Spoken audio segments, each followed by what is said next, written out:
Je ne le connais ni d'Adam ni d'Ève. C'est sur les réseaux sociaux que je fais la découverte de ce jeune en tant que streamer communicant.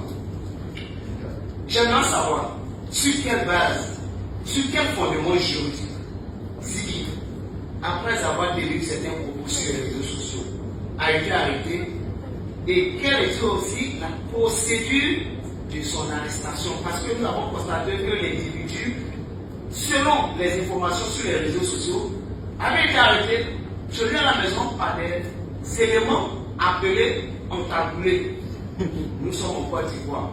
Et quand il a été pris, des jours après, c'est en ce moment que nous avons eu les informations d'où est-ce qu'il était. C'est quand il a pris à la maca que nous avons vu en voit à partir des réseaux sociaux que Ziggy était à la maca.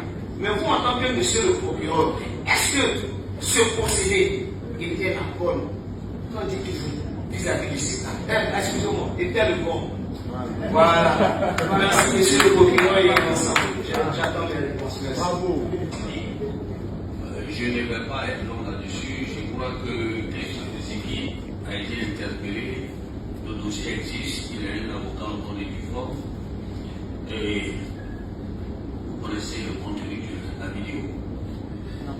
Bon, si vous n'avez pas la vidéo, regardez la vidéo et vous voyez si c'est conforme à la loi.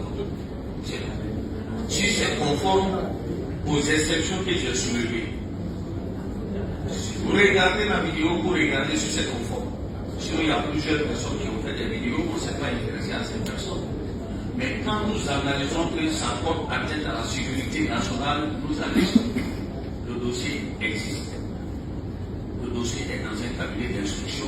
Vous savez très bien que quand un dossier est dans un cabinet d'instruction, vous ne l'avez pas là. Donc, quand vous voulez chercher à savoir sur quelle base juridique il y a un avocat qui a déjà consulté le dossier, ça y est là.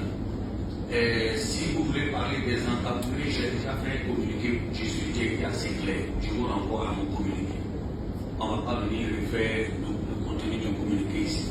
C'est le communiqué le plus clair et vraiment le plus clair, avec toutes les précisions que j'ai apportées. Toute la lumière a été faite là-dessus.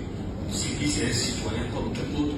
Et Ziggy a été poursuivi. Les éléments de la poursuite sont là. Son avocat est venu consulter le dossier. Sa maman a fait des demandes pour aller lui rendre visite, lui accorder l'autorisation de bien permis de visite. Voilà, tout s'est fait selon les règles de là.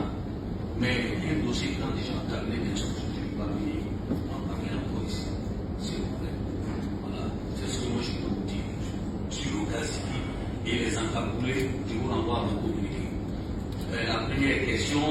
Maintenant, pour revenir encore au cas des encaboulés, bon, je pense que je l'ai dit, je ne souhaite plus qu'on parle de ce narratif. J'ai déjà suffisamment expliqué. Celui qui parle encore de ce narratif, c'est que vraiment il veut provoquer. Non. Parce qu'il s'agit de porter atteinte à l'honorabilité de mes officiers de police judiciaire et je ne vais jamais tolérer cela. Jamais. Qu'on porte atteinte à l'honneur et à l'honorabilité de mes officiers de police judiciaire. C'est pour ça que je l'ai expliqué. Je l'ai expliqué longuement dans le communiqué. Longuement. Et tout est dedans. Le procureur de la République, tous ces officiers de police judiciaire travaillent sous sa direction.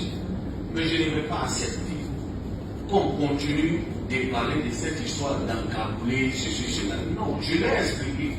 Maintenant, celui qui veut autre chose, bon, il dira autre chose, mais il faut qu'on passe à autre chose. Laissez ce narratif-là, on va passer à autre chose, parce que ce qui est là, ça porte atteinte à mes OPJ, à l'honneur et à l'honorabilité de mes OPJ, à la dignité de mes OPJ, et porter atteinte même à leur mental, mais je ne peux pas faire ça. Une chose est sûre, et je le dis et répéter, toute personne interpellée sur le demande au procureur, ses droits lui ont été dits et il a été interrogé conformément aux règles en la matière. Et ça s'arrête là. C'est tout. Alors donc vraiment je voulais que ce débat-là soit clos et que la récréation aussi soit terminée sur ce narratif-là. Chaque fois que vous avez besoin de comprendre quelque chose, je vous renvoie à mon communiqué. Question numéro 8.